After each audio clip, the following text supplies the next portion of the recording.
Patreon supporters, we couldn't do this show without you, so I just wanted to say thank you. And if you want to help support us, go to patreon.com/Skiba News Nation. I don't care what it costs. I want to know what the truth is. And I hope that people, my son, anybody, if my name comes up, whether you like me, whether you agree with me or not, at least you can respect the fact that he's on a quest for truth. He's on a quest for truth.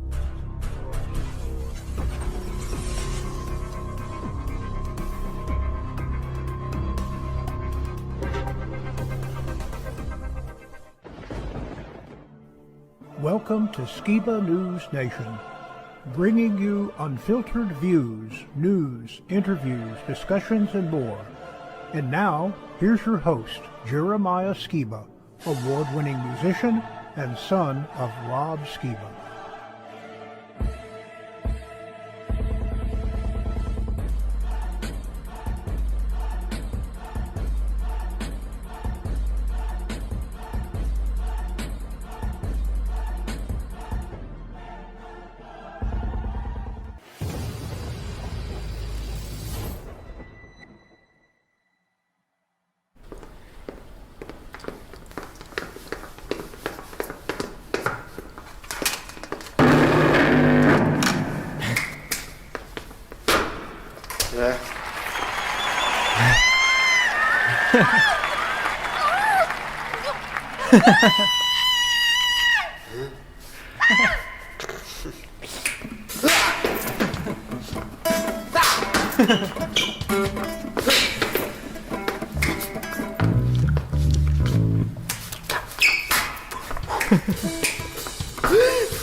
Now, Opa, you've seen the Rolling Stones live. Are they that good?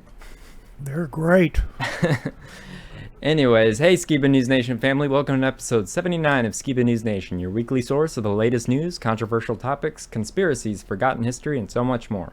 I'm your host, Jeremiah Skiba, and today we're going to be talking about Tucker Carlson exposes feds for spying on him, takeaways from Tucker's Putin interview, Eddie Bravo exposes satanic elements at the Vatican, Ice Cube speaks truth about the V, Jordan Peterson talks social credit score with Theo, open door border problem, Nazi scientists involved in Roswell crash, an all new OPA'S corner, and for history we'll be talking about the Tuskegee study, the first mass human experiments, why the black community doesn't trust the V, pranking telemarketer scammers, and the weekend scoop, memes, and much more, so subscribe and stay tuned.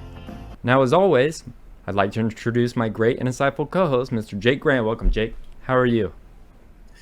Doing great, Jeremiah. I'm really excited. We are about to have our third child on the way in the next few weeks. So pray for my wife. You know, she's a wonderful mother as it is, but it's never fun to go through the most exciting Jack-in-the-Box surprise we can ever have, right? Well, to explain that comment, let me just say, we don't ever find out if it's a boy or a girl. So it's kind of like a Jack-in-the-Box surprise. Are you hoping for something? Have a boy or a girl? Are you hoping for a boy? Well, I do have a lot of women in my life. And so I'm ready for a young Jake Grant, name bearer. You know what I mean? You know, like a little boy that I can raise to be a mighty warrior, in this crazy world.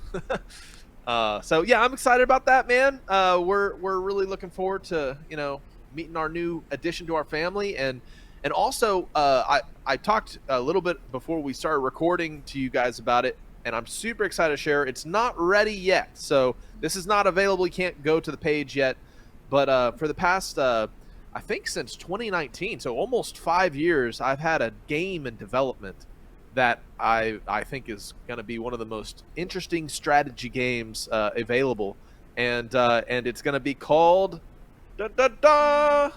It is going to be called Tribe Total Eclipse. Here's a very quick preview for you guys. It is not yet available on Kickstarter for you guys to, sign up to get a copy. But when it is, I will let you know here on Skiba News Nation. And this is the first time publicly I've ever shared, pictures of the project and the board and cards. And let's just say, if you like chess, if you like poker, Texas Hold'em, you like strategy, like games, like board games and stuff, or if you like you're fun gonna in love itself. If you love fun, this is the game for you. This is a badass game. If you're a fun lover, this is for you. So, and I'm excited for today's episode, man, because I know this is the episode before we get to interview Eddie Bravo, and it will be episode 80. Next episode 80. That's gonna be so exciting. We should name it episode Eddie, like 80 Eddie. Oh, perfect! It's like a divine appointment. Eddie, right? 80. What in the world? And Chris 80 is a great guy friend that helps us. Our buddy. He should be probably watching or tuned into that episode, since it all goes. Okay, I'm just going at the mouth now. Let's get into the show, Jeremiah. I'm excited. Before we do, I want to share this with you guys. So I got the sweetest letter from a little girl named Evie, and you want to pull to this camera? So I got this in the mail. I covered her name for privacy, but I saw all these cats on it. I was like, that's interesting. And she drew me, let's see, that's Romeo, Charlie, Juliet, my cat, and then OPA'S dogs, and made it out to all of us. But we know who the star of Skiba News Nation is. I love Charlie.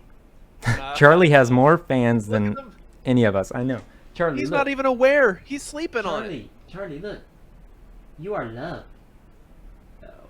He said, anyways, thank you, Evie. You're awesome. And I'm ready to go into some current news. You ready, Jake? Let's do it.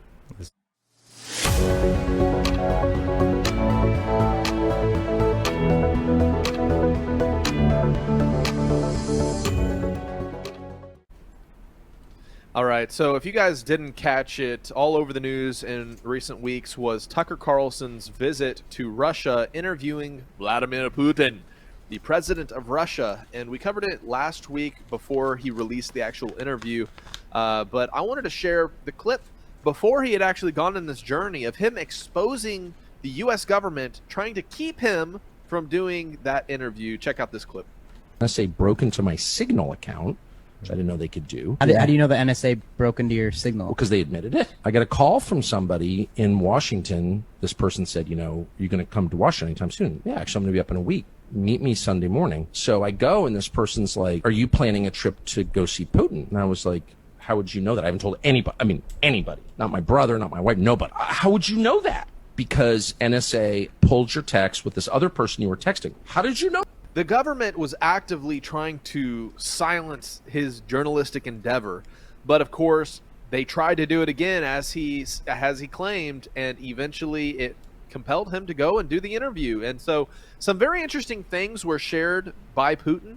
He definitely seems cognitively more there than the current president of the United States. But let's look at a couple truth bombs that were dropped during the interview. There are reports that Elon Musk had already had a chip implanted in the human brain in the USA. What do you think of that? Well, I think there's no stopping Elon Musk. He will do as he sees fit.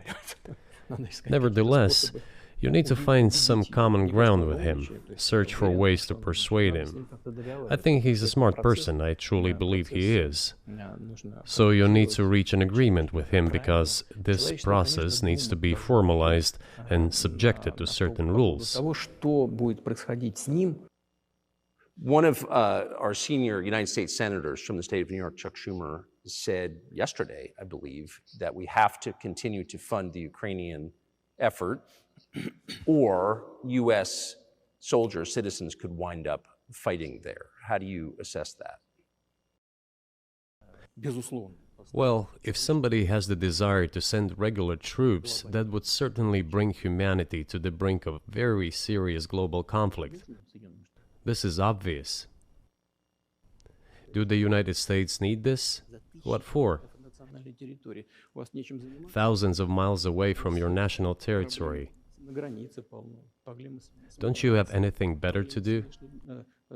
You have issues on the border, issues with migration, issues with the national debt, more than $33 trillion. You have nothing better to do, so you should fight in Ukraine? Wouldn't it be better to negotiate with Russia? Make an agreement, already understanding the situation that is developing today, realizing that Russia will fight for its interests to the end? So I just want to make sure I'm not misunderstanding what you're saying. I don't think that I am. I think you're saying you want a negotiated settlement to what's happening in Ukraine.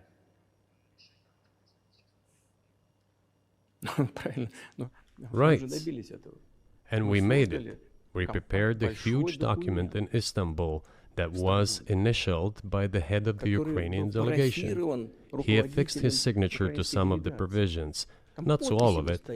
He put his signature and then he himself said, "We were ready to sign it and the war would have been over long ago, 18 months ago. However, Prime Minister Johnson came, talked us out of it, and we missed that chance." Who blew up Nord Stream? You for sure. I was busy that day. Nate, do you have I did not blow up Nord Stream. Thank you, though. You personally may have an alibi, but the CIA has no such alibi. Do you have evidence that NATO or the CIA did it?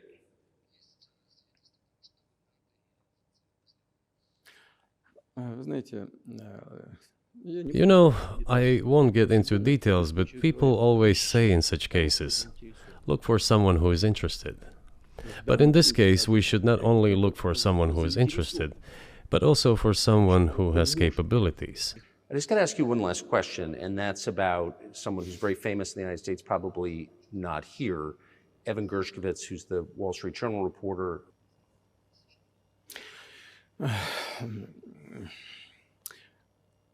Мы столько сделали жестов доброй воли, что, мне кажется, мы исчерпали все линии. We have done so many gestures of goodwill out of decency that I think we have run out of them. Ни разу не ответил. We have never seen anyone reciprocate to us in a similar manner. However, in theory, we can say that we do not rule out that we can do that if our partners take reciprocal steps. Now I want to see a 2-hour interview with Biden. Imagine what that would look like. One of our senior United States senators from the state of New York, Chuck Schumer, said that we have to continue to fund the Ukrainian effort, or U.S. soldiers, citizens could wind up fighting there. How do you assess that?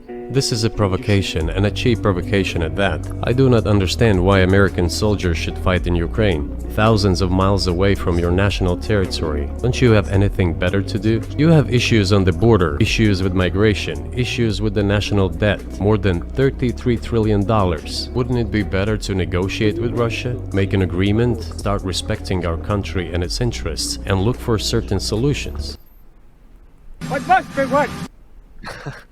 Well, of course, the United States did not want some of the thoughts and ideals shared by Putin that he was, basically giving Tucker Carlson a history lesson of why there was a breach of agreement between Russia and NATO states, and why the situation in Ukraine, they were justified for doing what they were doing.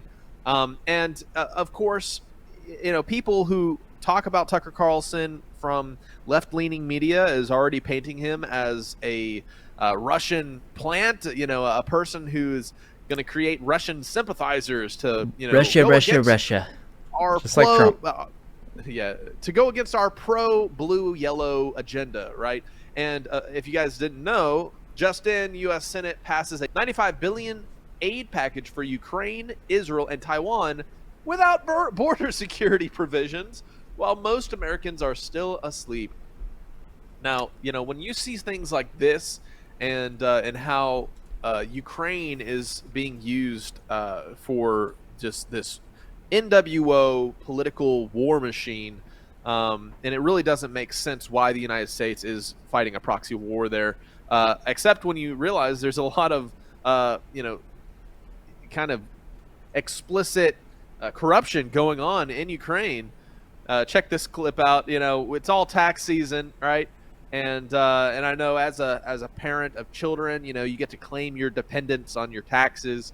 When TurboTax asks if you have any dependents, you got a little Vladimir Zelensky there sitting on your lap. You're like, he is definitely a dependent because our U.S. tax dollars are continuing on this conflict in Ukraine, which, by the way, really does seem like just a way for the Western nations, NATO, the United States, to try to sap resources from Russia.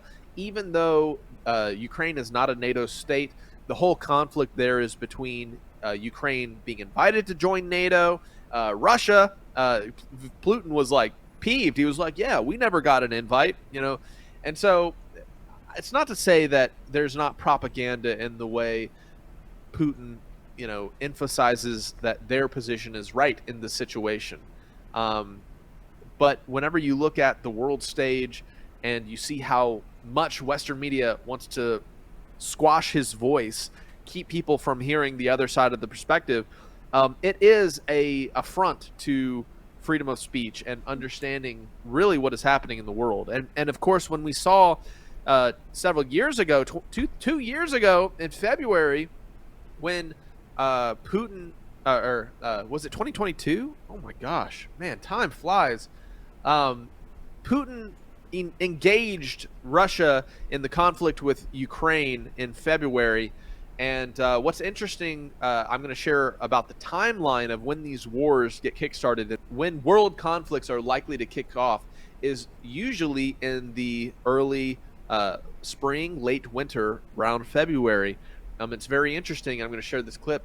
But there was some very interesting things that Putin shared several years ago that we covered here on Skiba News Nation, when he talked about how there's an ideological difference between Western nations supported by the UN and the World Economic Forum and how they view family units, how they view sexuality, and a lot of the corrupt just wokeism of the West, it was being injected into governments across the world, one being Ukraine, and Russia didn't want to put up with it. And when I see videos like Tucker Carlson eating a McDonald's cheeseburger that's, not GMO, by the way, and he calls out how Russia banned GMO foods in Russia, it really starts to make some of the positions of Russia seem like on the right. Like on the I hate to use that dichotomy because already we're seeing conservative America being pushed as right extremists. And it's funny because is it right, right side, or is it just being right? You're a right extremist because you're right in your opinions, Yeah. So it's very interesting. But just to give you guys an interesting perspective of why wars and conflict generally start around this time of year, check out this next clip. And it goes back all the way to the Gentleman Wars of the late 1800s. These wars were called gentlemen's wars because there were so many implicit agreements that everyone respected. Let me just give you a few examples. During the wars of the 18th century in Europe, it was usual for armies to campaign in set seasons, usually from March to September. And so with the onset of autumn, armies would go into winter quarters and many officers would head home. Now, this notion of war, that it's like some kind of NBA season, is ludicrous enough. But what is more is that for many officers to go home on this off season, some would have to travel through enemy territory. And usually their enemies granted them safe passage. Wow. Isn't that interesting? The timing of when conflicts historically would break out and stop. So we see 2 years ago, 2022, February, Russia invades Ukraine. Why is this? Because, wars fought in winter are likely more expensive than wars fought when you don't have to keep everybody warm and dry, right? You look at what happened with Napoleon and the Germans when they tried to invade Russia in the winter. it didn't go so well. And so there's been this consistent pattern throughout history that usually conflicts break out during the early spring, late fall months, because that gives them a long period of time outside of the wet and cold months to then engage in conflict. And because just monetarily it makes more sense. And so that's why I'm bringing this topic up, because if this cyclical pattern continues, then we can see further escalation of world events, such as the war between Israel and Gaza and Hamas and Hezbollah and the Houthis and now, of course, talking about Putin and Ukraine. We can see an escalation happening starting around this time of the year, and it goes all the way back in history to the gentleman wars of the past. So with that covered, just remember, guys, as for me and my family, whatever the government recommends, we will do the opposite. Yeah, and that has a lot to do with today's history too, so remember this, everybody. Yeah, I mean, I think it's just a good reminder. And I always like to start off our shows with these kind of bring it into perspective, revelations. And of course, this is a kind of a changed quote from the scripture, which is from Joshua, as for me and my house, we will serve Yah, right? We will serve the Lord. And I think it's so important to understand that whenever your faith and belief is starting to become infringed upon by your government, it is your duty and obligation as brave people, that have some semblance of freedom, to stand up and protect your rights, to protect your faith, to protect your freedom of speech. And we're seeing more and more governments trying to infringe upon that, and we're going to cover that later in today's news segment. But just since it was a picture with a bunch of foods, I want to show this, the evolution of war, right?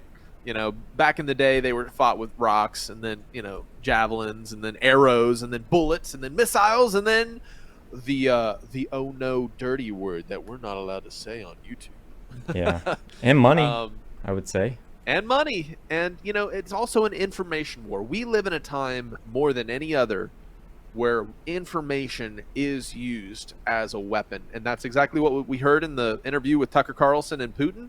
It's what we're seeing with Western media trying to, attack guys like Tucker for doing journalism type stuff.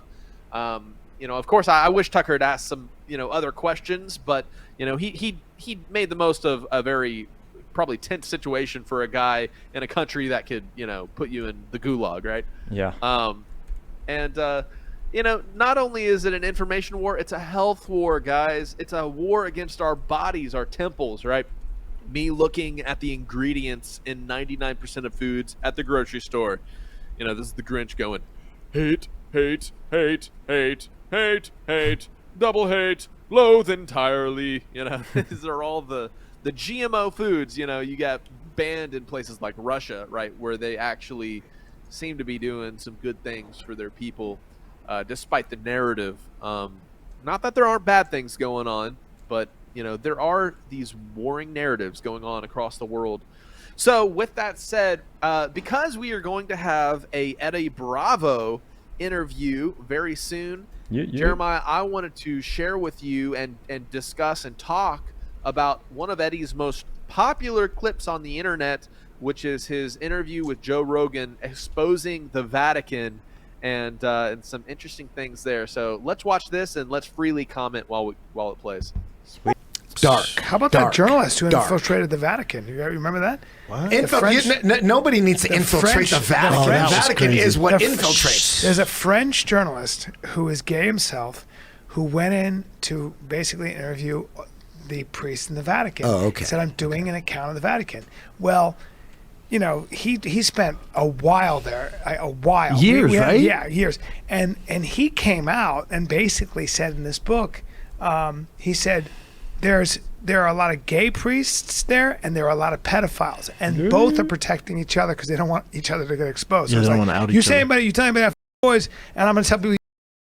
And it's this whole, and It came out in the book, Facts. and it's a real, Facts, I mean, it's from interviews. Well, if you know the history of the Roman Catholic Church, Constantine. This is like mainstream history. Constantine, he was a pagan, which can be considered Luciferian. Frank Rooney, there it is. Yeah. Get him, So, Eddie. Vatican's gay overlords, a sensational new book mines the Catholic Church sexual secrets. And he's gay, that guy, Frank Rooney. Will right-wing homophobes exploit it?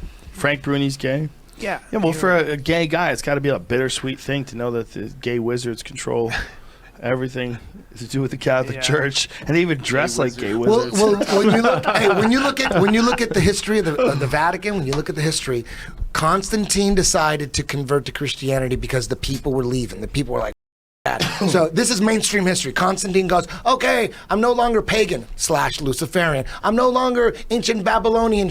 We like Christ too. We're gonna do Christ. We're gonna do. We got our own.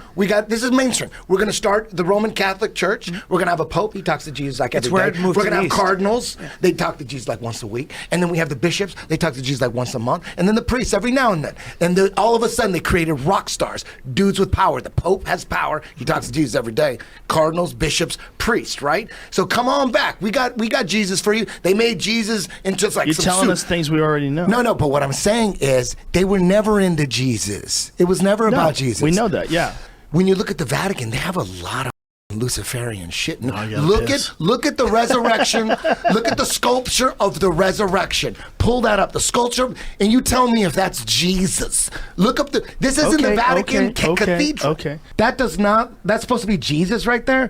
It looks like a Slayer album cover. Well, that looks like Hella Waits. It's an artist rendering. That looks like Hella Waits. Slayer right there. So they're saying pull up the this is supposed to represent the resurrection of Jesus. How come you couldn't show the part? How come you didn't show the part where he's like in front of a meadow? That's the serpent cathedral. That's dope. Come on, man. That's a serpent. Should look do at a the show fangs, there, Joe. Look at the fangs and look at the eyes. That is a serpent. Come on. Look at the tongue that comes out of the Vatican fangs. been That's pretending amazing. they're into Christ. They're not into Christ. They want to destroy Christ. Oh wait, that's supposed to be a snake. They're trying to destroy Christ. Oh, I see now. You don't see the look at that. Look I at the see it. fangs. Give it up, That's bro. the I see it. Vatican. That That's is the the inside of a. How is that Jesus? How is that Jesus right That's a there? snake. Where is Jesus? They build everything. No, it was the Masons. aliens. It was the Anunnaki. No, According to the Masons. Big Bang Theory, the expansion of observable universe began with the explosion of a single particle at a definite point in time. Oh, we gonna go there? We gonna go there, Jamie? Lemaitre, a Belgian cosmologist, Big Bang Theory. So he was a cosmologist as well as being a Catholic. Do you know that, Brian? The Vatican has the biggest telescopes in the world. They have one called Lucifer. When they unveiled this telescope at the Vatican and they call it Lucifer. How did that get picked? What a weird How did that go conversation down? that must have been. Come on. There had to be one guy opposed to it. At least one guy. What are we saying? Lucifer! Lucifer's the Antichrist. I know it sounds crazy, but look, L, Lucent, U, Universe, C, Cosmology. It's a bulky name, too. Interstellar, F, E, Earth, R, radius of Earth. Come on, man. We dig it. It's easy. We dig it. It's easy. And we dig it. Lucifer. Are you but it's Satan. But it's not Satan. It's not Satan. It's Lucifer. It's an acronym. Okay? It's true. But we are the house of God, and this is Lucifer. It's his enemy. It's a coincidence. It's a coincidence. You didn't even know it was there, Brian. And then you start looking at the Vatican, you're like, man, they're the ones who are creating the stuff that turned people away from the Bible. They created the Big Bang Theory. If you believe in the Big Bang Theory, you're like, how could the Bible be true? How could Jesus be in charge of the Big Bang Theory? You can be There's religious no God. and scientific too, right? Yeah, There but is it's faith part. and But no, reason. you're right. But Yeah, if you pick were a trying side, bro. if you were trying to kill religion, you want everything that's opposite of the religion, right? Because religion, the Bible tells you that we're on a special place with the firmament. Oh man! So of course, shout out to Eddie for standing toe to toe with people questioning him, and he's trying to get some of this information out there, trying to reveal, like, look, there's more to meets the eye to these big religious organizations, and even the history about why people believe what they believe. There's deception and man's hands all over these agendas and these narratives, And you know, in today's world, I love to say the phrase, we've inherited our, you know, our culture, we've inherited things in innocence, and we've kept them in ignorance, right? People pass down what they've been passed down from their family, and that's how lies are perpetuated. And you definitely see a lot of fishy things when it comes to the Catholic Church and the governance thereof. But not only, you know, the Catholic Church, but, you know, there's a whole bunch of deception even that, you know, is inherited in Protestant Christians and Orthodox Christianity.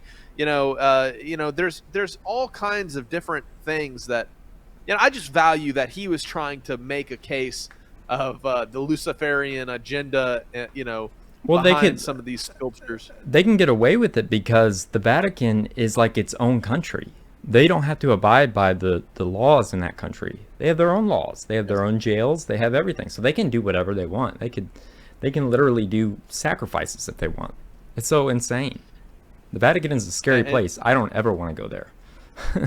I mean, you're even seeing the correlation between faith and the green agenda that the Pope's recently been making. Pope Francis has been pushing, you know, the homosexual agenda. He's been, you know, facilitating the World Economic Forum and WHO and, you know, all these different organizations, you know, helping these globalist agendas move forward by, you know, helping, you know, encouraging Catholic adherents to fall in line, right? Yeah. And, you know, OPA'S been there to the Vatican. Yep, I've been there, and I want to tell you, as far as the place is concerned, it is awesome. Just like they said, it's you stand there in the cathedral and look up and look around, and you're in awe. He actually saw the Shroud of Turin, didn't you, when you were there? Not at the Vatican, no. No, but you saw it on the same trip, probably. Yeah, on the same trip, but we... Isn't that crazy? It happened when one of the popes died, and we went down to Rome and managed to get it. Tried to go into the Vatican for the funeral, but it was raining, so they kept it inside. But after it was over, they opened up the catacombs so that we could go down into the catacombs to see where all the old popes are buried and everything. And isn't that weird? It was awesome.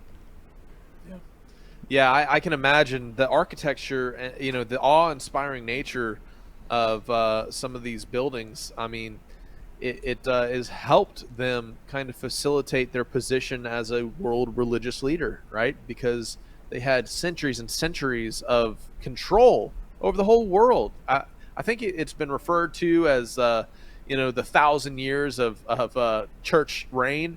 And there's interesting verses that the Vatican uses to justify the Catholic Church's tenureship on this earth, and how the vicar of Christ, the Pope, gets to sit in the seat of power and, you know, pretty much be a replacement Christ in terms of how he can apply biblical scripture to the Catholic, you know, application of faith. And it's just amazing that Eddie was calling out not only their interesting architecture and some of the dark symbology and questions with the Vatican and the Catholic Church, but also calling out the Catholic priest that started the space monkey ball religion, which is really interesting that a Catholic priest was the one who pushed forward this idea of heliocentrism and you know, contradicting kind of the biblical narrative that we've come to see as much more reliable and truthful than space monkey ball religions justified by CGI graphics and Elon Musk. So of course, the Vatican being in Rome certainly doesn't hurt, because they're right next to the Colosseum and the Appian Way and all of the ruins and history from thousands of years ago. And, you know, you walk through all that, and then you go to the Vatican, and, you know, you kind of put two and two together. Yeah, I'm curious what documents and ancient texts that they have stowed away in the Vatican archives, revealing, you know, interesting esoteric truths that they just don't want the public to get their hands on. I mean, there's no telling what they have in their basement, right? Yep. But with that shared, here's a clip of another celebrity speaking out, sharing truth on a very public forum. You turned down a $9 million movie Ice role Cube. in 2021 Ice Cube. because you wouldn't take the COVID mandate in Hollywood at the time. Any regrets? It's a lot of money. Not at all. Not one regret. You know my thought when I heard that story? You must be even richer than I think you are. You know, your health is worth more than all the money in the world. To me, it was an experimental drug, and they had no time to really see the long-term effects. It's kind of like the war machine, you know. If you make the bullets and the Band-Aids, you're gonna always want to be in war because it's profitable. Dude, how come every week your segment has to do with mine? It's so crazy. You'll see what I mean later. But that's crazy. Play that. Guys, it's like it's so obvious. It's so obvious. I mean, warfare is now fought with these things, you know, and the fear agenda helps motivate people to fall in line. But just shout out to these individuals, guys like Eddie, guys like Ice Cube, standing up and speaking truth despite their very public personas, you know, all the backlash of the, you know, cognitive dissonance masses that are just like, oh, you guys are science deniers, blah, blah, blah. You know, it's just, you know, it's refreshing. And that's why we really are living in the apocalypse, Jeremiah. You know, the apocalypse doesn't mean the end of the world necessarily. The term apocalypse means the unveiling of reality and truth. And so here's another clip. Check this out. For 500 years, an elite cabal of sun worshippers has propagated this nihilistic, atheistic cosmology unquestioningly believed by the vast majority of the world. We have been taught, contrary to all common sense and experience, that the seemingly motionless flat earth beneath our feet is actually a massive moving ball spinning through space at over 1,000 miles per hour, wobbling and tilted 23.5 degrees on its vertical axis, while orbiting the sun at a blinding 67,000 miles per hour, in concert with the entire solar system spiraling 500,000 miles per hour around the Milky Way and careening across the expanding universe away from the Big Bang at an incredible 670 million miles per hour, but that you feel and experience none of it. We have been taught that a mysterious force called gravity, a magical magnetism responsible for keeping everything from falling or flying off the spinning ball Earth, is just strong enough to hold people, oceans and the atmosphere tightly to the surface, but just weak enough to allow bugs, birds and planes to take off with ease. Wolves in sheep's clothing have pulled the wool over our eyes. For almost 500 years, the masses have been thoroughly deceived by a cosmic fairy tale of astronomical proportions. We have been taught a falsehood so gigantic and diabolical that it has blinded us from our own experience and common sense, from seeing the world and the universe as they truly are.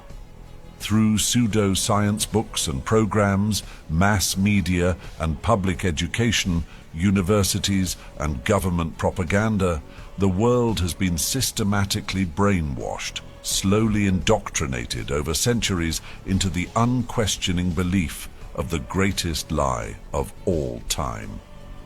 Children are taught in their geography books, when too young to apprehend aright the meaning of such things, that the world is a great globe revolving around the sun, and the story is repeated continuously, year by year, till they reach maturity, at which time they generally become so absorbed in other matters as to be indifferent as to whether the teaching be true or not, and as they hear of nobody contradicting it, they presume that it must be the correct thing, if not to believe, at least to receive it as a fact. They thus tacitly give their assent to a theory which, if it had first been presented to them at what are called years of discretion, they would at once have rejected. The consequences of evil teaching, whether in religion or in science, are far more disastrous than is generally supposed, especially in a luxurious laissez-faire age like our own. the intellect becomes weakened and the conscience seared. People have been conditioned to have a visceral reaction to any evidence that contradicts the heliocentric model. Such rejection of hard evidence without a fair hearing brings folly and shame. He that answereth a matter before he heareth it, it is folly and shame unto him. This folly and shame is manifested in devilish philosophies that permeate society. The deception of a spherical, spinning earth is the foundation for Darwinian evolution, Freudian psychoanalysis, and Marxist communism. Indeed, the progressive emergence of the sodomite subculture into a government-protected privileged class is the direct result of the prevailing theory of heliocentrism, which the sun at the center of a solar system. How so, you ask? It is quite simple. To remove the earth as the center of God's creation and accept in its place an earth that is just one of millions of wandering planets in the universe removes man as God's unique creation, made in his image. Once the centrality of the earth in God's creation is removed, it is only a small half-step further to remove the existence of God himself from the minds of men. Once God is removed from man's consciousness, then also is removed the authority of God's word and his law. Man is then enthroned, being a law unto himself. The common thread running through heliocentricity, evolution, psychology, and communism is that there is no God. Indeed, atheism is logically a necessary element for each of those man-made philosophies to stand.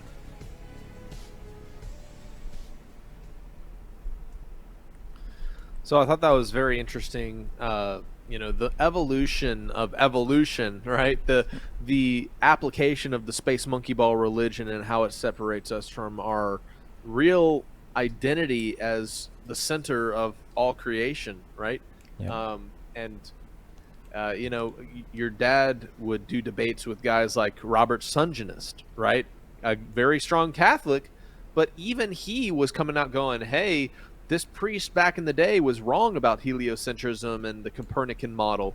And guys like Robert Sunjanist, argue for geocentrism, even though, your dad Rob was arguing for the biblical concept of cosmology, which is flat, non-rotating, But, it's so interesting to see how that deception and our understanding of where we are in the reality we live in, and it all kind of can build up the hedonistic, atheistic kind of space monkey ball religion and suck our hopes, our souls, and our desires away whenever we realize, according to the man in the white lab coat, I'm just a germ that grew into something with thoughts and feelings, and nothing really matters at all, right?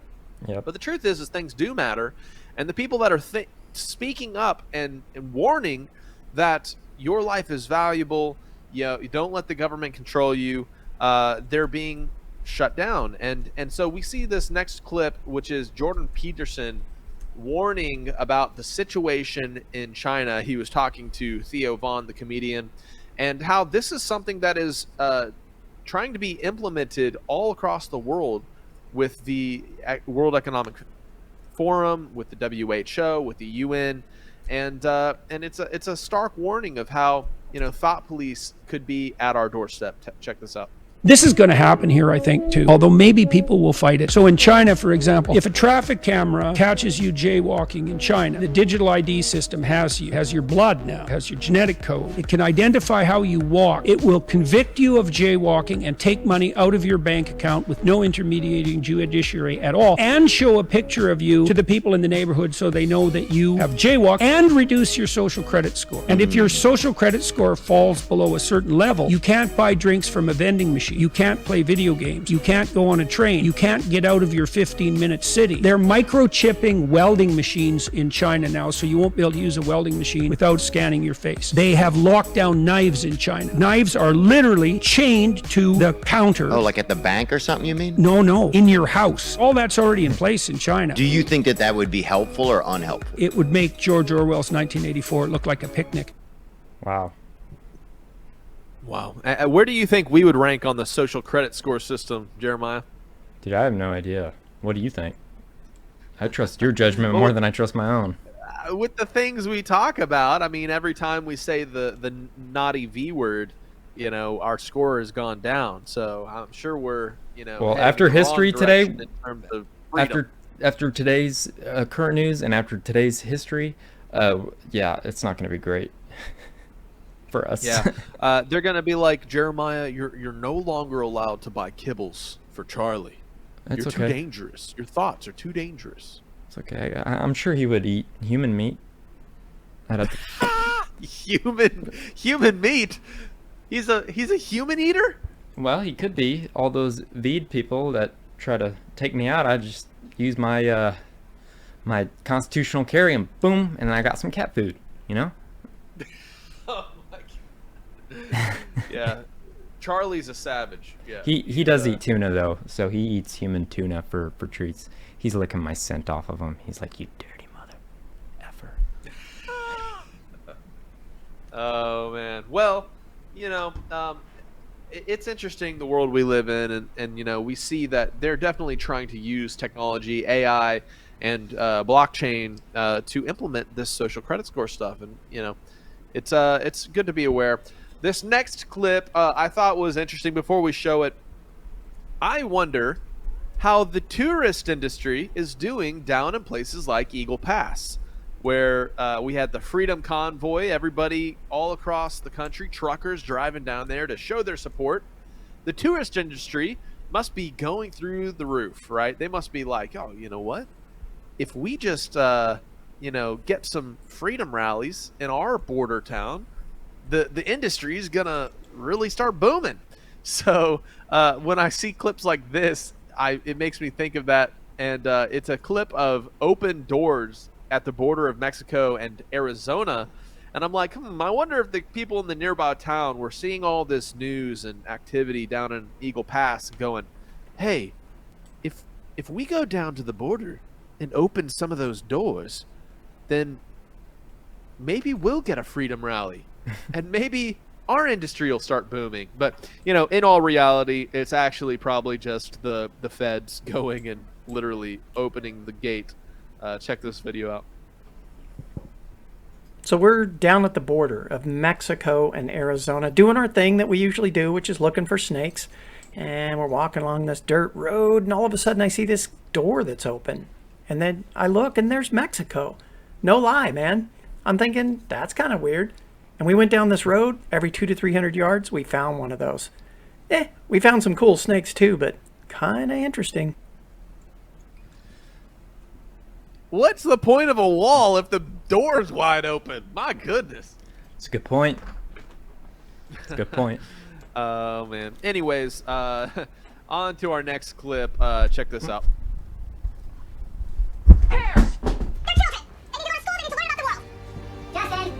Jackson, would you please come down here for a second? What? How old are you now, Jackson? 13. Can you tell me what the Bill of Rights is? What something costs, I guess. That's a good guess. Justin, you're in high school? Do you like it? Just whatever. Do you know what the Bill of Rights is? It's, government of the United States. Rights that people have in America. Hey, Saja? Yeah? Would you please come down here a moment, sweetie? I want to ask you a quick question. Saja just turned 8, by the way. Bill of Rights. Amendment 1. Congress may no law respecting the establishment of religion or prohibiting the free exercise thereof or preventing the freedom of speech. Regurgitating memorized amendments or something. Just tell me something about it in your own language. Some Bill of Rights would be more like, China. Here at least we don't have to warn researchers. You have free speech. Citizens are protected from cruel and unusual punishments. That's not protected. Wait, Sergeant, how would you characterize the 2010 Supreme Court decision on citizens united? Corporations have the same rights as people, so there's no spreading rumor on candidates. Which means a country is ruled by corporations, and the lobbies can fund candidates and command their fealty by demanding. Yes, you made your point. We got it. It's very impressive. All of you.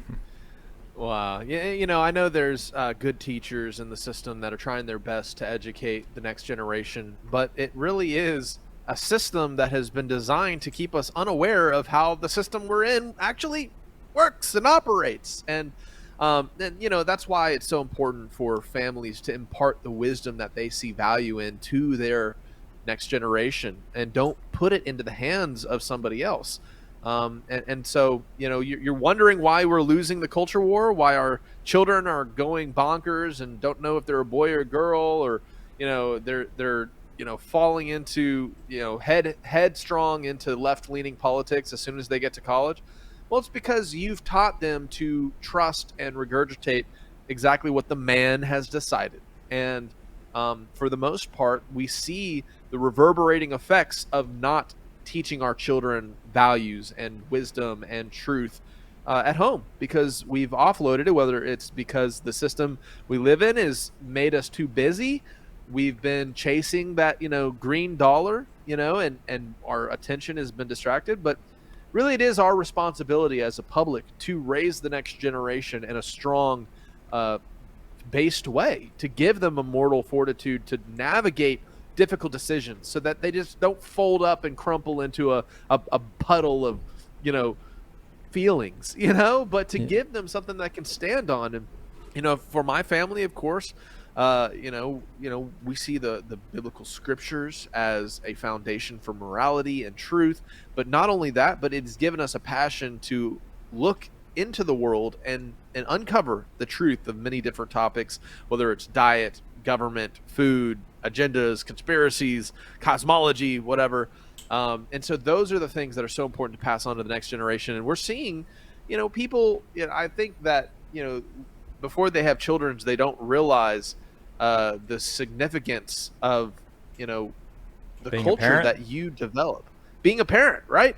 But as soon as you have that next generation to look forward to, then you see it is so important to navigate what is truth, what is fiction, what is a conspiracy, what are the agendas levied against us, and how do we fight back, right?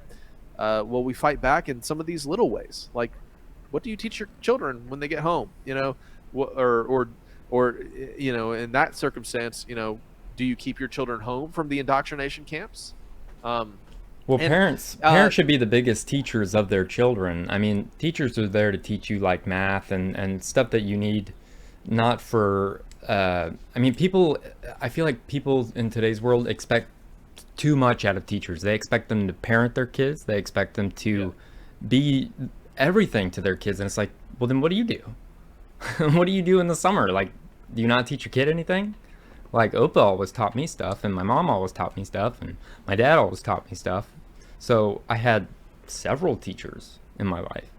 And you're a great teacher to your kids. And, like our buddy Chris, great teacher for his kids. I mean, it just, I hate that teachers get a bad rep, but I get those crazy TikTok teachers are making a whole industry look terrible, but it's not all teachers. And yeah, like I feel for like your girlfriend Lindsay, she is dealing with, the hardest generation ever to go through the system, right? People who've trained their children with an iPad, they don't have social skills, they don't have any respect for authority, they don't have anything, and so it's really rough for the kids that do go to school, and the teachers have to deal with these total brats, and it's such a hard thing to do. And it's because really our society has lost sight on what's important and how to create a lasting, strong culture, because they're giving us the culture that they want through all of these scholastic programs, and in college, all of these agendas are pushed because that's how they sway the masses. Yeah, any problem she has and she comes home and tells me about school, it's always about the parent. It's never about the kid. Does that make sense? It's very interesting how that works. Yeah. But well, we have just two more clips here because we recently had a great interview with L.A. Marzulli. I wanted to share this Sunday Cool Teas clip. And by the way, I really am starting to be fond of these guys. We've shared some of their clips in the past, but I just wanted to give Sunday Cool Teas a shout out, and the gentleman by the name of Cool Carl. If you guys ever want to collab or come on or have us on your show, I think it'd be a really interesting conversation. But shout out to those guys. Check out this clip on a different perspective of what the bodies in the UFO crash at Roswell actually were. Interesting theory here. Did we talk about Area 51 with the little coffins? Oh, Dr. Michael Heiser, I think. Heiser. He was talking about the Roswell incident, and he said that after World War II, the U.S. government basically brought on all these scientists from Germany, like Nazi scientists. Coincidentally, the Roswell incident happened a year after all these Nazi scientists came over. One thing that was super weird was, what's the guy that makes coffee? Mortician. Yeah, it was a mortician. Yeah. He was asked to bring 2 child caskets to the crash site. Me and Andy were like, that's weird. I mean, because you're thinking of like little aliens or whatever. Why would you put them in a casket? Heiser, he said the Nazis would usually perform experiments and have children be test pilots for these things.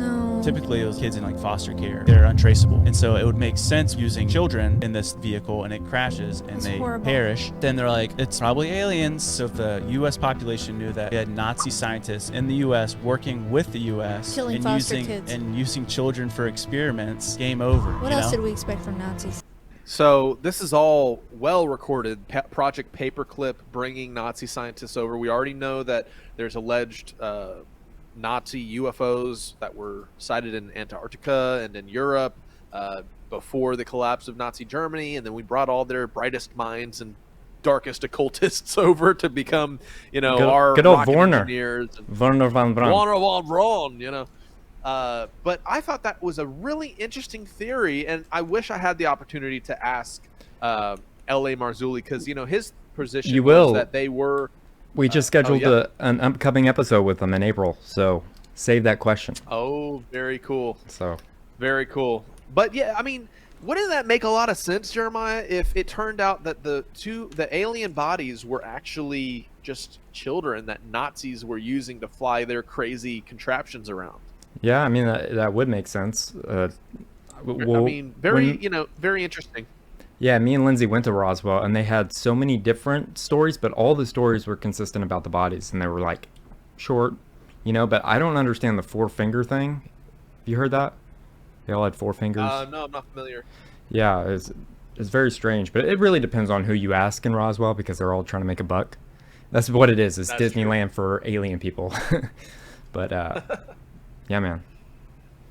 Oh, okay. Well, this last clip, it's a topic that I think is important. We covered the Catholic religion and some of the deceptions on how there's more to meets the eye to these massive institutional religions, right?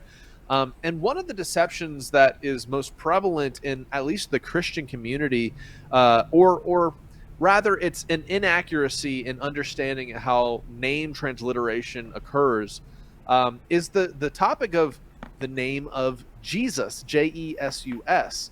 Well, here was a really short clip. It's very interesting and gets you thinking, was Jesus ever called that when the actual figure was walking the earth 2,000 years ago? I don't know. Check this out. Name wasn't Jesus, period. If you appeared back in the day and called him Jesus, he wouldn't even know who you're talking about. He wouldn't turn around. Nobody would point him out. Why? Because that wasn't his name. And it wasn't a translation of his name. And it's not a transliteration of his name. Someone changed his name. And if you believe in God, then you believe in the devil. And if you don't believe the devil's got the ability to confuse us, you're not reading very many scriptures. So that's why I think it's so interesting and good that you see guys like Eddie Bravo calling out the Vatican in public, and some of the agendas and the dark truths of tradition, and how we've inherited lies and innocence and kept them in ignorance. But the truth is, like, even something as important as the name of the Savior, right, in Christendom, and when you understand that the figure name Jesus and the character Jesus that is propped up by the Catholic Church can be used to justify and represent anything. I mean, there's the lawless Jesus, and then there's, of course, the real person who was here, the Son of God, right? Yeshua, and that would be the Hebrew name for those who are unfamiliar, which is a much more deeper implication and meaning behind the name, because Not only does he come in the name of his Father, Yod He Vav He, Yah has become our salvation, which is what Yahushua means. But the figurehead of Jesus, the guy on the cross the Catholic Church puts on the wall, can be used to represent and justify things sometimes opposite to the very things that Christ taught himself.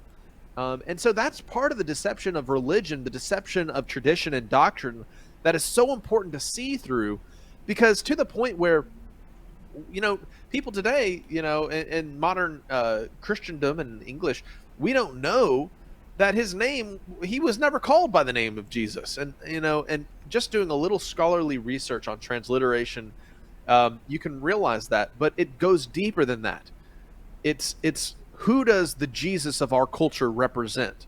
Who does the Jesus of our culture justify? Is it the Jesus that's like, you can be a flaming sodomite or a pedophile priest and you're good to go with me, buddy, and you can continue and live in that lifestyle, and that's kind of the doctrine that we're seeing promoted by the Vatican with Pope Francis, with the doctrine of accommodation.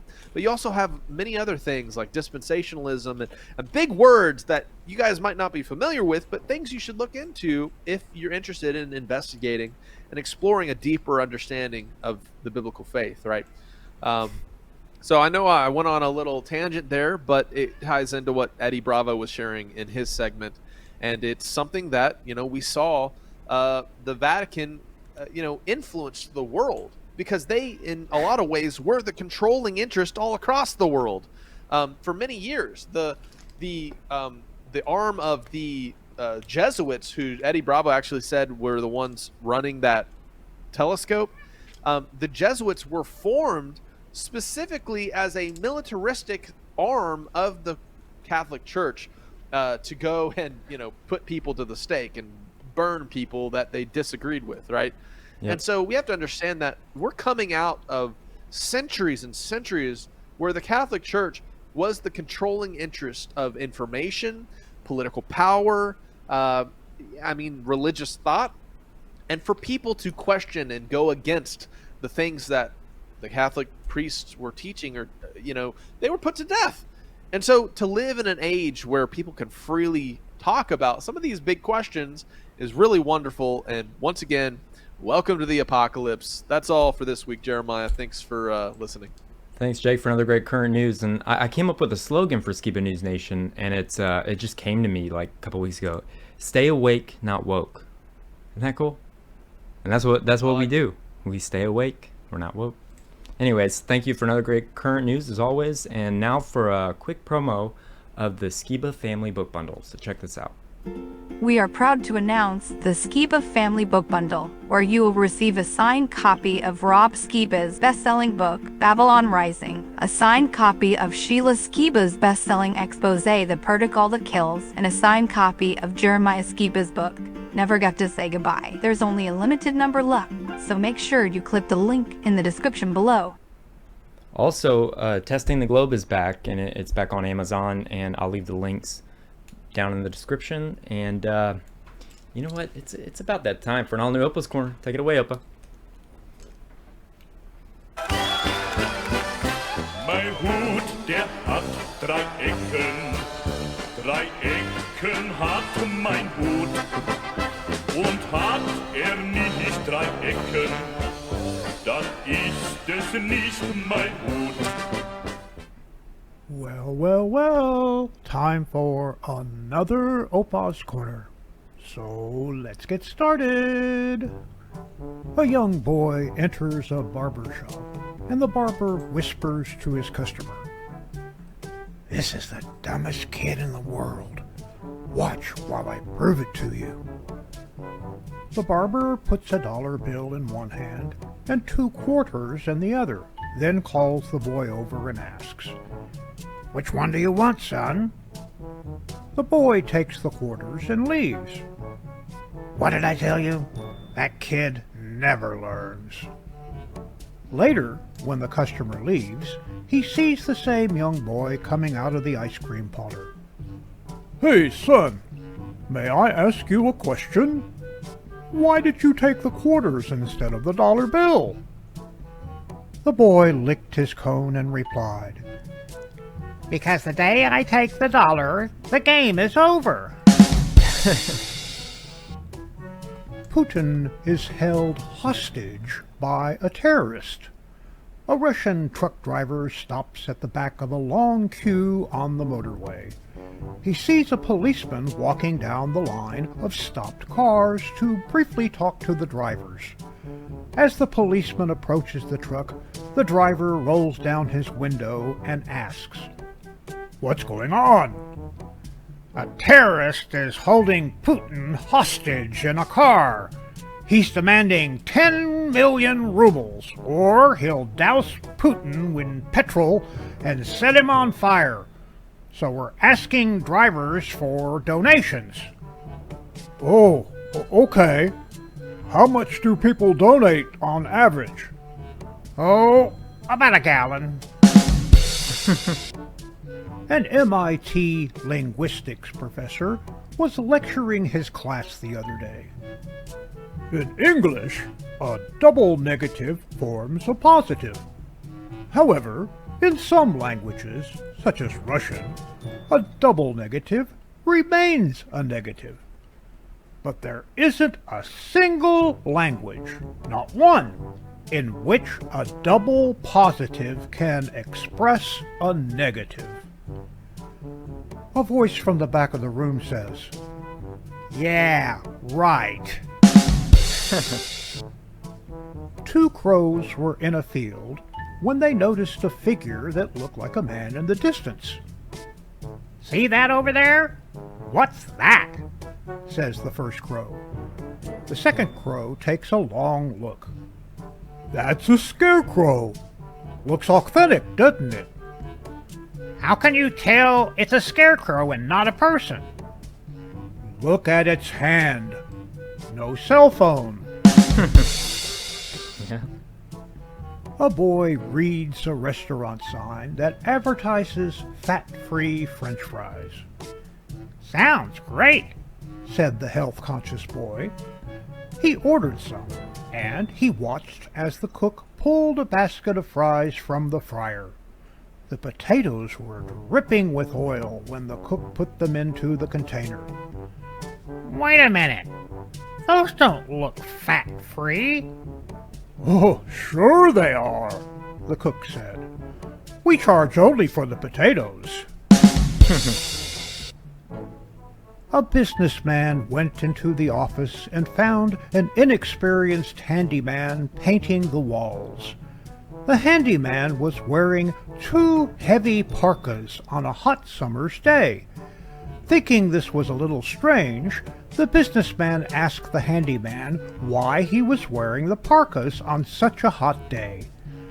The handyman showed him the instructions on the can of paint. They read, "For best results, put on 2 coats." And now for the funnies.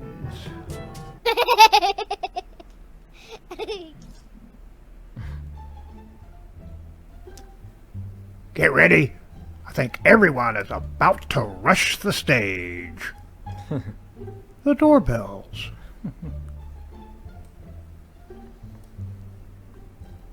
Hang on. I need to take a photo for proof of delivery.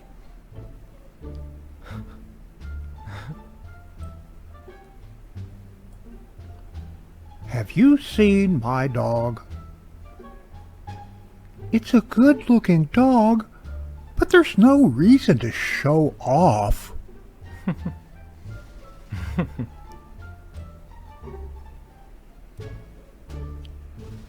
I find myself rooting for the anti-hero.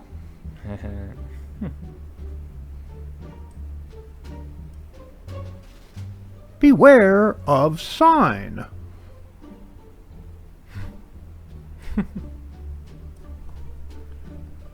Let's talk about what he did to my grandfather.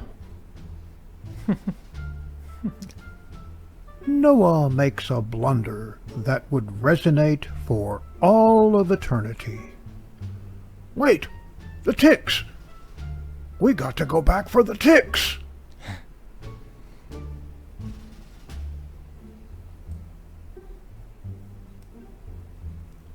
Circa 1947, Roswell, New Mexico. Hey.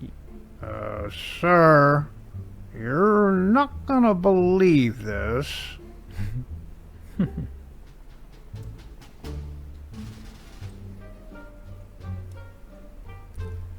Since your kittens are 2 weeks overdue, it's time we use a little coaxing. Can opener. Yep.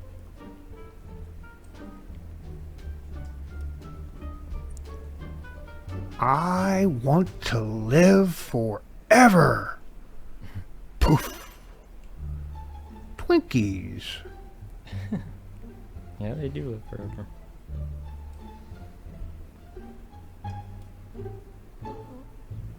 I don't like doing these immigration raids, but it's got to be done.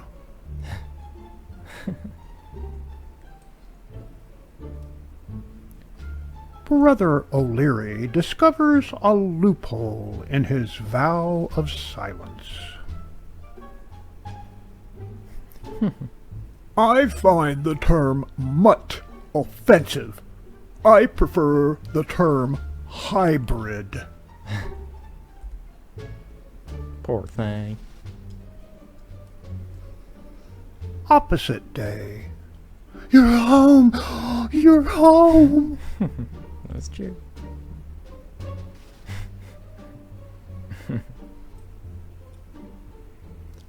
Naturally, there was a bit of skepticism among the media regarding the official Air Force explanation. It's a weather balloon. Yeah.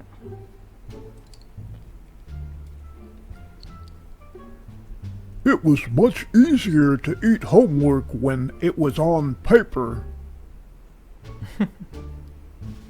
Yeah, I can't eat a tablet.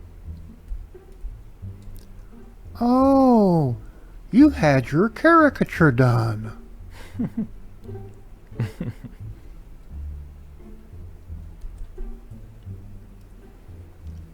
Attention! Bags left unattended will be resold at the airport gift shop. There is a real place that does that. Let me get this straight. Everything on the planet was working just fine until your cousins got uppity.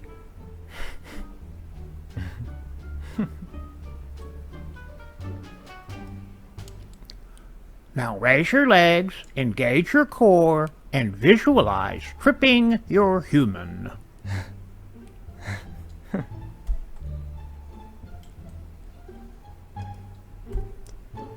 Your brother needs a new kidney. Are you looking for a match? Nah, I got a lighter. But we do need a compatible kidney.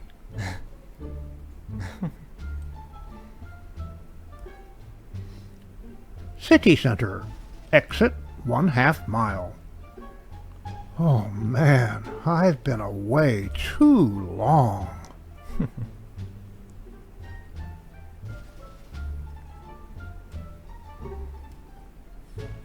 How humans will evolve due to the incessant taking of selfies. Yep. Sad. And the front porch is ideal for holding lots of packages.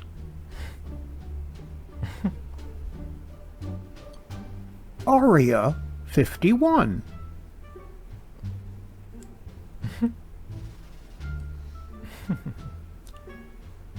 Maybe you're right. Maybe we have too many cats. You can never have too many cats.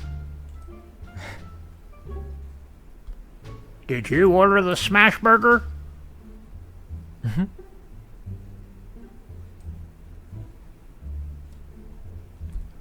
Unrecorded in any history book, The day before blueprint design began, the builder of the Tower of Pisa gets a crick in his neck.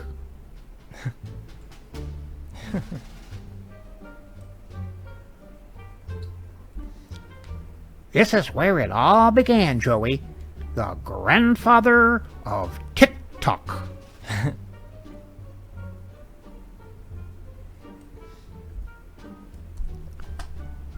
I don't know what it's called, but it has green leaves. Now in stock. And that concludes another OPA'S Corner. Mein Hut, der hat 3 Ecken. 3 Ecken hat mein Hut. Und hat nicht 3 Ecken, dann ist es nicht mein Hut. OPA'S Corner is now available on my own YouTube channel. Like, share, and subscribe. Thank you, Opa, for another great OPA'S Corner as always. Now a word from our good friend and sponsor, JJ. Are you tired of living in constant pain? Do you feel like you've tried every CBD product on the market with no relief? Look no further than JJ's Natural CBD Rub.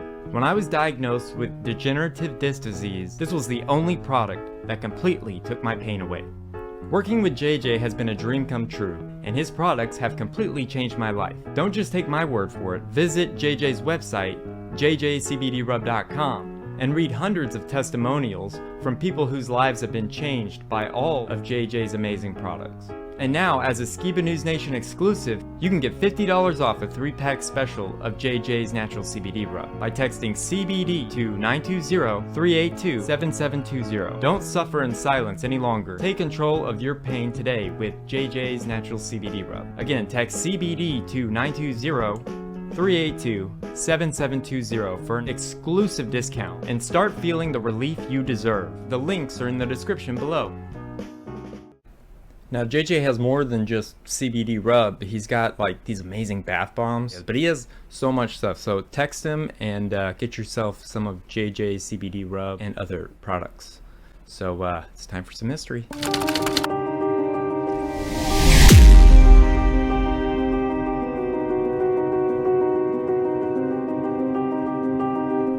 So this week we're going to be talking about the Tuskegee experiment. I asked you guys and you guys voted for it, so I like to call the Tuskegee study Tuskegee experiment. It was a study conducted between 1932 to 1972, and the study was done by the United States Public Health Service and the CDC. I mean, this is how far back it goes. They used nearly 400 black men as guinea pigs to treat untreated syphilis without telling them what they were putting in them. So let's go ahead and play this first clip. It's a brief preview, so check this out. In 1932, the United States Public Health Service began a study of the effects of untreated syphilis on black men in Macon County, Alabama. Participants' informed consent was not collected. The study initially involved 600 black men, 399 with syphilis, 201 who did not have the disease. Researchers told the men they were being treated for bad blood, a local term used to describe several ailments, including syphilis, anemia, and fatigue. In exchange for taking part in the study, the men received free medical exams, free meals, and burial insurance. 4 decades later, on July 25, 1972, Associated Press reporter Gene Heller broke news about the study, prompting the U.S. Department of Health, Education, and Welfare to appoint an ad hoc panel to investigate. In October 1972, the panel advised stopping the study, and a month later, the study was ended. The panel concluded in their final report that the previous research on African Americans with syphilis was ethically unjustified. At the study's conclusion, only 74 of the original 600 men were still alive. 40 of their wives had been infected, and 19 of their children were born with congenital syphilis. The advisory panel's investigation led to compensation for the victims of the research and new protocols for the ethical treatment of human subjects of research. There's that word, Voluntary protocol. informed consent for research subjects became the new standard and an explicit requirement for government-funded research. In 1997, President Clinton issued a formal presidential apology for the Tuskegee syphilis study. Oh, thanks, During its Bill. investigation, the panel collected a broad variety of historical documents and other papers. In 1973, a copy of the panel's working papers was deposited in the National Library of Medicine, NLM, located on the campus of the National Institutes of Health in Bethesda, Maryland. Through this research and related public education, made possible by the unique collection held by the NLM, as well as the National Archives, we acknowledge the participants in the Tuskegee study and the injustices they and their families suffered. We also acknowledge the work of the Tuskegee Syphilis Study Ad Hoc Advisory Panel to address the unethical actions of the study, which ushered in new protections for the rights of patients and which continue to evolve with new advances in science and medicine. The NLM collects and preserves collections such as that of the Tuskegee Study Ad Hoc Advisory Panel to improve transparency in research and to ensure that lessons of the past inform the present and future of biomedical research, healthcare, public health, and healthy behavior. Now, in my opinion, the Tuskegee study was the first time the United States did a mass experiment on their own people. It gets even darker and deeper, so let's go down that rabbit hole and let's play the second clip. In 1932, the United States Public Health Service, in collaboration with Tuskegee University in Tuskegee, Alabama, began a study to examine how untreated syphilis affected African American males. Formally, the study is known as the Tuskegee Study of Untreated Syphilis in the Negro Male, but it is now more widely referred to as the Tuskegee Experiment.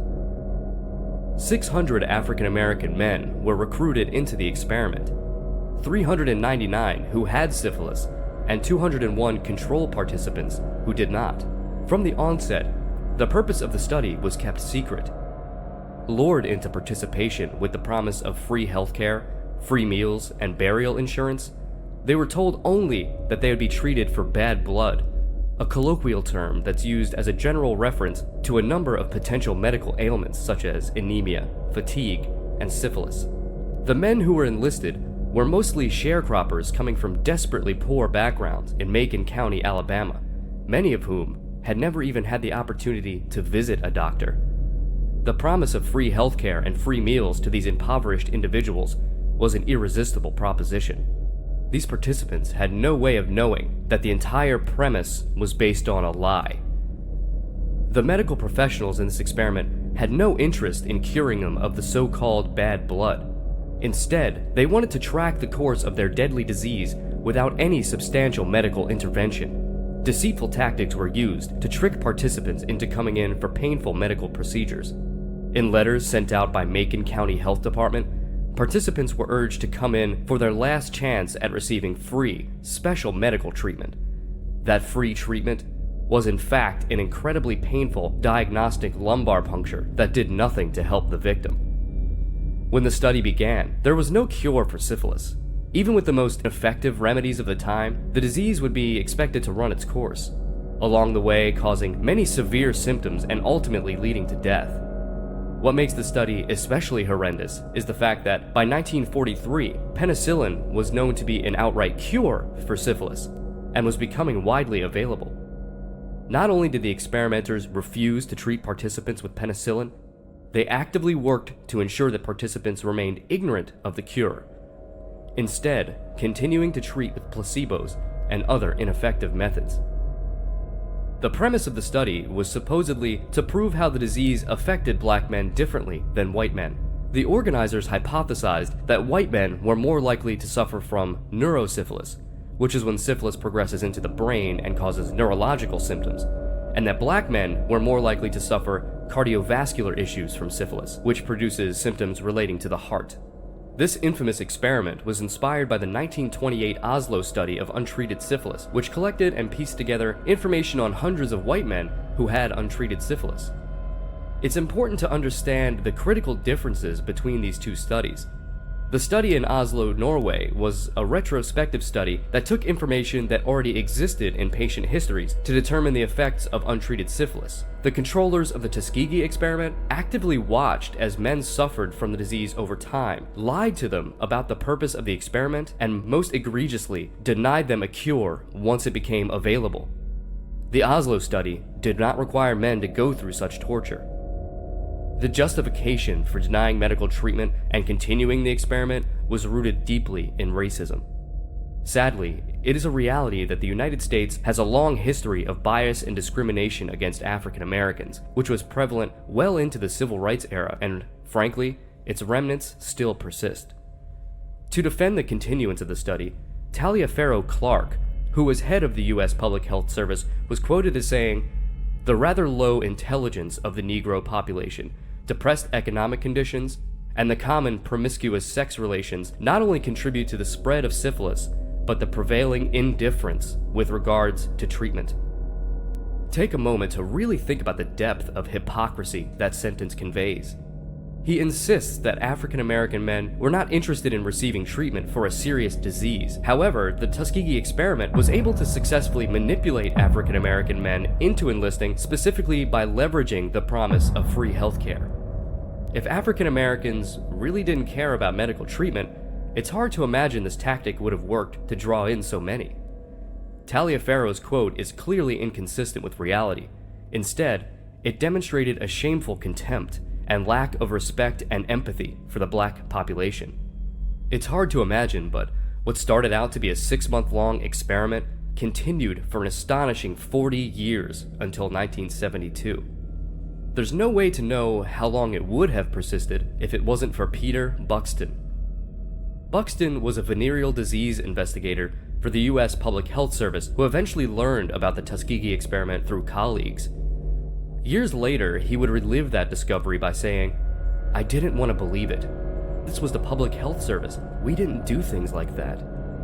He vehemently protested the experiment with the service's Division of Venereal Diseases on the grounds that the study was unethical. His protests were subsequently denied by the CDC, who stated that the study would continue until all participants were dead and able to be autopsied. Peter Buxton could not accept that answer and filed another protest in November of 1968, pointing out the political volatility of the study in regard to human rights following the assassination of Dr. Martin Luther King Jr. earlier that year. Again, his protest was denied. Realizing that his appeals to the public health services were futile, Buxton leaked information about the experiment to Gene Heller of the Associated Press in 1972.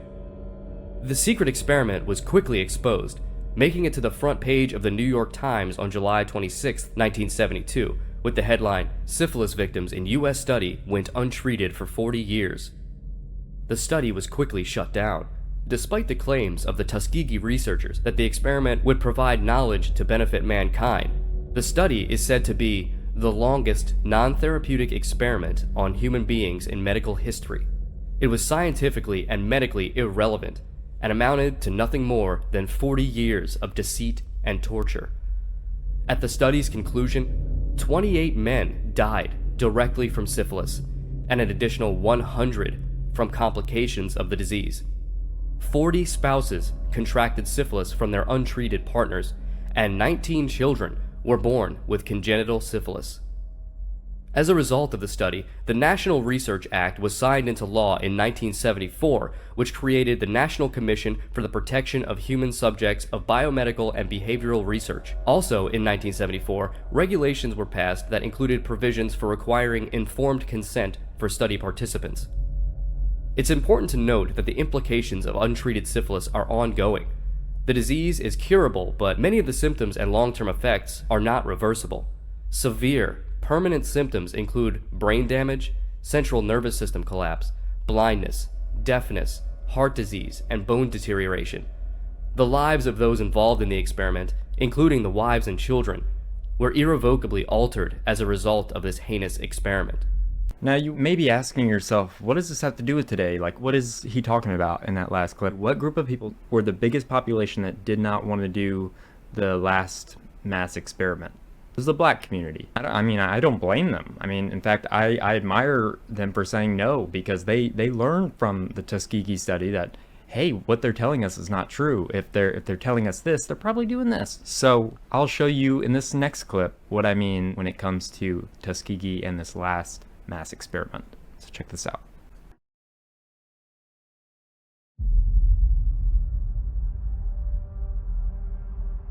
Facebook timelines, every day somebody's burying somebody. So for us, it is a very real situation. We know the coroner. Scott Muhammad has spent much of the last year trying to help people in his neighborhood in Tuskegee get information and supplies to fight COVID-19. But when it comes to stopping the spread, there is one thing he won't do. I don't have evidence that the is going to save me. I don't have that evidence. There is a lot of pressure on people to take the. You gotta ask yourself why. You know. Well, we want to end the pandemic. You just said so many people are dying in this community. But that's under question. We have to see what the long-term effects of the vaccine are going to be. Nationwide, black people are 2 times more likely than white people to die from COVID. But a poll at the end of 2020 found that 1/3 of black adults say they probably would not or definitely would not take the. People are now using words like disparities, right? Okay, well, these disparities are the reason why we're dying in these numbers. But nobody's trying to address the disparities. They're just telling you, take the vaccine, it'll be all right. You're going to make COVID shut up, and then what? Then you back to square one. Your grandmama got sugar. Your grandmama got diabetes and high blood pressure and heart disease. COVID had to get in line. People have issues that preceded the pandemic, and they're going to be here when they say everybody's vaccinated. No, I do not trust the. This is the site of the infamous Tuskegee syphilis study that started in the 30s and lasted 40 years. And even today, people cite the study as the reason why they don't trust the COVID vaccine. In 1932, the Tuskegee Institute and the organization that later became known as the CDC recruited 600 black men to study the effects of syphilis on the body. Only the men had no idea. They were told they were being treated for, quote, bad blood, and were deprived of an effective treatment. Many of the men spread the disease to their families. Hundreds of them died. The Tuskegee Institute is now Tuskegee University, where Dr. Stephen Shoutouts began teaching bioethics in 1983. Can you talk about how that study has impacted this community and how they feel about the healthcare system? Yeah, of course. This is suspicion that here we go again. Okay, this suspicion is legitimate. I mean, if anybody was put in that position, you'll be suspicious too. I think that we need to treat one another with enough compassion to listen to people, understand their concerns. Well, that's the tough part, right? Because like you said, this community has reason to be skeptical. Yeah, this whole thing didn't happen yesterday, so it's going to take time, right? So that was my last Tuskegee study, Tuskegee experiment clip, and I really want to hear what your thoughts are, Jake. What do you think about all that? I mean, of course, it's a great example how medically we have to be very suspicious of things that have not gone through the testing required to see the long-term effects. And the Tuskegee experiment is a great historical example about what was done to mankind in the past 2 or 3 years with the current medical experiment. And I think it's so important for people to understand that it's not like morally pharmaceutical companies have just, transitioned away from their profit mongering. I mean, we have to recognize that just 100 years ago, or, less than that, doctors were promoting cigarettes for pregnant women. And so to understand that there is a discrepancy between science, which is observable, repeatable, testable, and indoctrination and propaganda, it's so important. And so, yes, of course, that community was more wary of the big V than other communities. And I think it's rightfully so. And I wish more people were aware of that story and could apply that same level of healthy distrust in men in white lab coats as that community probably did. They've been through enough with all the syphilis related, poisoning. They didn't need the additional, death rate, of SADs coming into their community, especially after surviving what happened, with the Tuskegee experiment. So, man, it just shows me that some doctors have God complexes and they don't mind experimenting at the loss of quality of life or death of the people they're experimenting on, because they just view themselves as God, playing toys with their human whatever, the human guinea pigs. And Yep. Man, that's just my thoughts there. Well, I wanted to share this whole Tuskegee thing with our audience because those who do not know history are doomed to repeat it. That's the whole reason why we do history is to learn from the past. And when they keep doing stuff like that, it's like it really makes you think, like, I don't trust anything they tell me. If I'm being honest, why should I? All these examples, I can name 10, which I can't because we're on YouTube, but it's just a crazy story, and it gets really dark, and like I was gonna put some photos in there, but I decided not to because they're very graphic, but you can look them up yourself on Google. It's horrifying what they did to these American people, and I hope it never happens again. It did. Yeah. And it'll happen again and again and again because that's what the government does. That was my last Tuskegee clip. Now I wanna make you guys laugh a little bit. So, Jake, do you ever get calls from these Indian telemarketers that are trying to sell you something? Or it's 90% of my calls. I don't think people ever call me, but them. They could be my best friends. Yeah. So all the time, man. Yesterday, I thought I would make you guys laugh because I hit the record on an app and I recorded myself messing with these people because that's what they do all day. They just mess with people. So check this out. Can you hear me, sir? Yes, can you hear me? Sorry, my dog was acting up. No problem. And sir, do you currently have any active health insurance such as a marketplace plan or through your employer? I don't think so. It's been such a long time. What's your zip code, like 5-digit postal code? 75052? No, sorry, 75056. Sorry, 75056. Got it.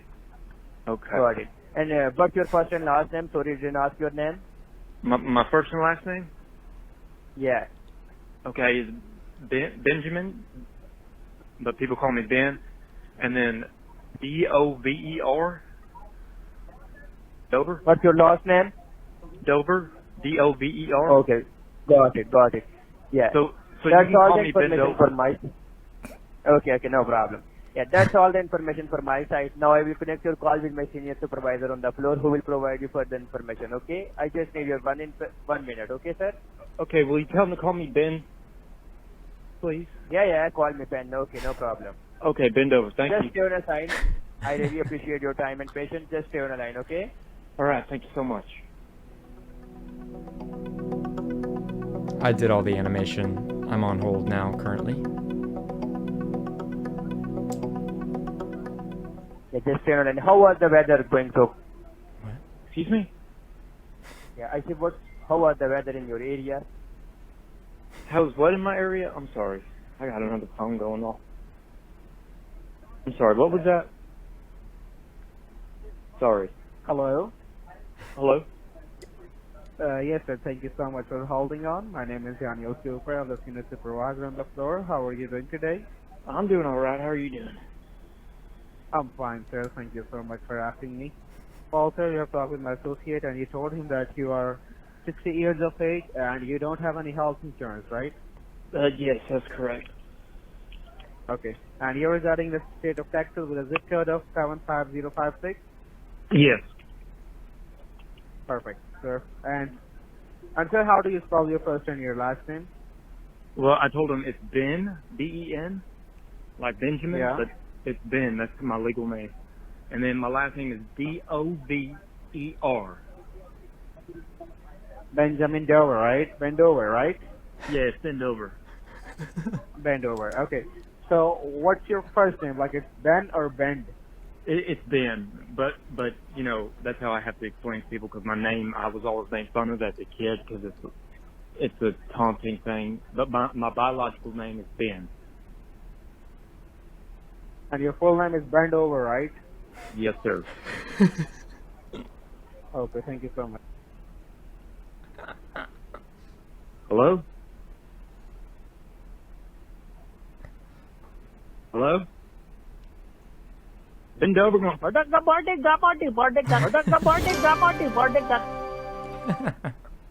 So that's how you stop a telemarketer. What do you think, Jake? Oh man, that's so funny. He said it 4 times. Bend over, bend over. And then he hung up. Your name is Bend Over? You were pretty eloquent making them your pawns. You know, as they try to take advantage of you, it's funny to turn the tables a little bit. The tables have been turned as the table turns. Table turns. That is not even in my top 10. I'll have to record more because I got a lot of fun out of that. And my girlfriend's always like, why do you even answer it? Now they know your phone number. And I'm like, because I'm going to teach them a lesson. That's why. So they're going to put my information in, and then I waste their time. It's great. They're wasting mine. I'm going to waste theirs, you know? I thought you guys would enjoy that. And now for this last clip, I decided to do an homage, or I believe that's the right word, my tribute to Norm Macdonald by doing my own weekend update. And it's my first attempt at comedy, so don't judge me. But I call it the Weekend Scoop, so check this out.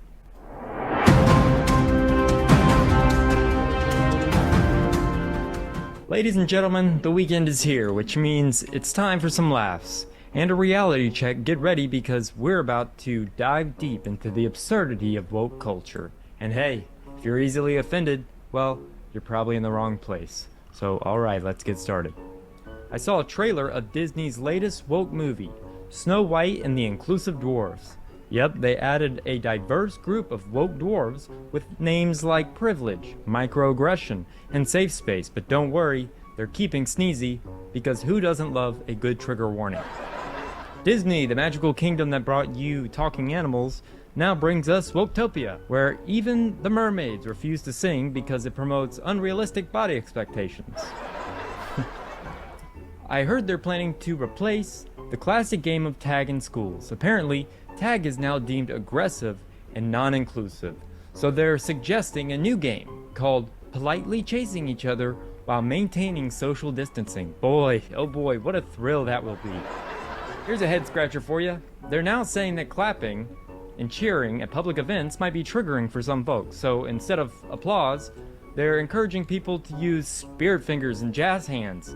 Yep, because apparently, when it comes to expressing joy, nothing says I'm thrilled like waving your hands around like a hyperactive special needs mime. These days, you can't even tell a joke without offending someone. I mean, they're just jokes. Remember when we all used to laugh together? Now, it's like you need a manual to navigate the minefields of political correctness. Caution, comedy zone ahead. Enter at your own risk. I miss the days when laughter was a universal language, not a potential lawsuit. Have you heard about the latest cancel culture Olympics? Yeah, it's like Hunger Games for wokevists. They eagerly wait for someone to slip up and say something un-PC, and boom, they're off hunting for the next victim. It's truly a sport for those who love finger pointing but hate exercise. Hey, maybe they should introduce a gold medal for overreaction. You know, it's strange when even statues are getting canceled. I mean, think about it. Are they just trying to become the ultimate snowflakes? Oh, that statue looks at me funny and I demand it be removed. I'm sorry, but if you feel threatened by an inanimate object, maybe you should consider investing in therapy, or at least a really good therapist. Remember, folks, while it's essential to promote open-mindedness and empathy, it's equally important not to lose our sense of humor along the way. Stay awake, not woke.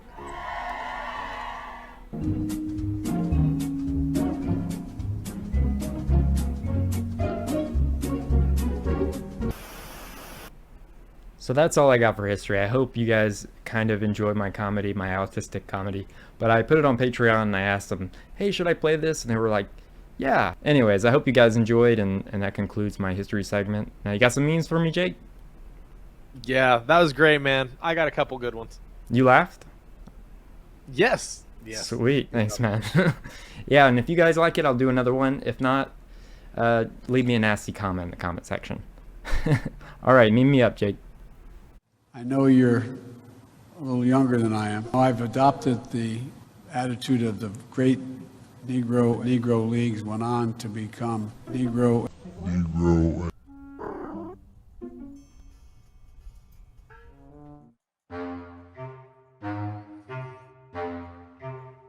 Meet me up.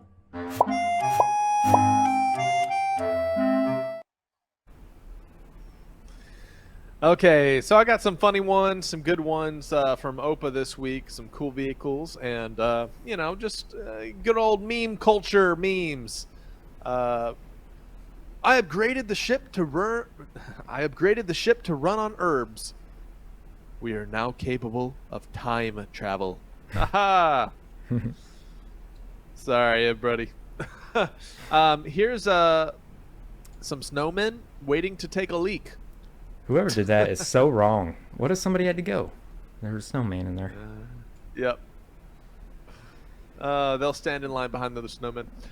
What do you call a factory that makes okay products? A satisfactory. Uh-huh. These are such dad jokes, like, oh man.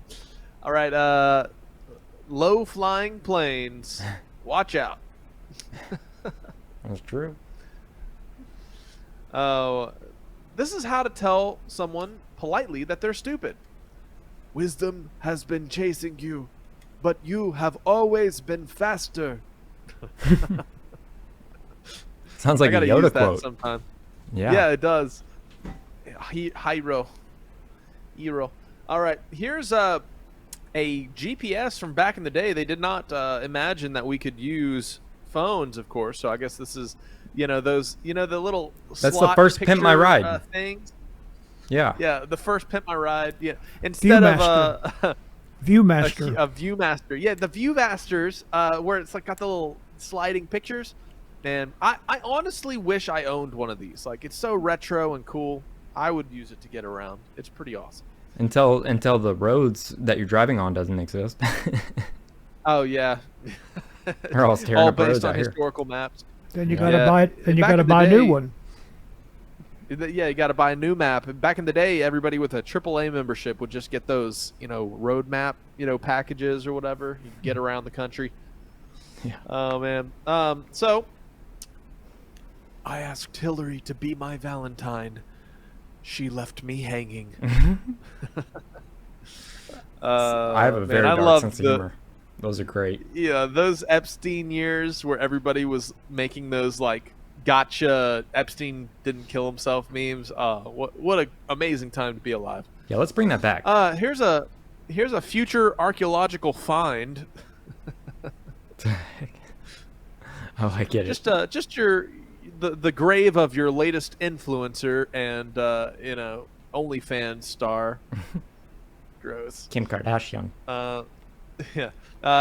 4 of my toes watching the little toe take a coffee table leg to the face.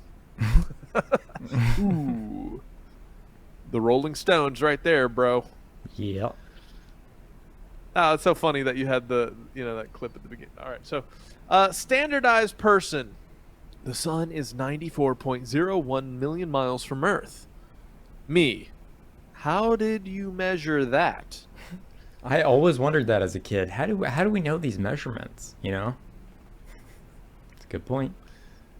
Big questions. Here's some cool vehicles from OPA. I would love to go in a rocket-powered Volkswagen camping bus. That is so chromed out. That's awesome. Yeah, we should call all these OPA's Pimped My Ride. OPA's Pimped My Ride. All right, we got one more. Draw bridge. Somebody drawed a bridge on the bridge. That's a pretty good drawing of the bridge. Oh, man. Just some silly, stupid meme humor for you guys this week. That's all. Thank you, Jake, for another great current news and memes as always. OPA, thank you for another great OPA's Corner. I hope you guys enjoyed today's history segment and my cheesy comedy, and we hope you enjoyed today's episode. Stay awake, not woke. Subscribe and stay tuned. If you would like to submit a story, topic, or have any other inquiries, please email submit@skibanewsnation.com. Also, you can email Jeremiah Skiba personally at jeremiah@skibanewsnation.com. Also, email Jake personally at jake@skibanewsnation.com. If you want to write us a letter, send us something, help support us, or just say hi, please send your letter to Jeremiah Skiba, P.O. Box 560-271, The Colony, Texas 75056. If you write us a letter, I'll do my best to write you back. Hey, Skiba News Nation family, thank you for watching. Please like, share, subscribe, and click that notification bell so you never miss an episode of Skiba News Nation. If you want to help support us, please consider becoming a Patreon, where you will get exclusive content, shoutouts, and much more. And you can also support our channel by getting yourself some new Skiba News Nation merch. Thank you for coming on this journey with us as we continue to stay on the quest for truth. Huge shout out to all our Patreon supporters. Thank you so much for your support. We couldn't do this show without you. If you want to help support us, go to patreon.com/Skiba News Nation. Also, you can listen to Skiba News Nation podcast on your favorite podcast platform.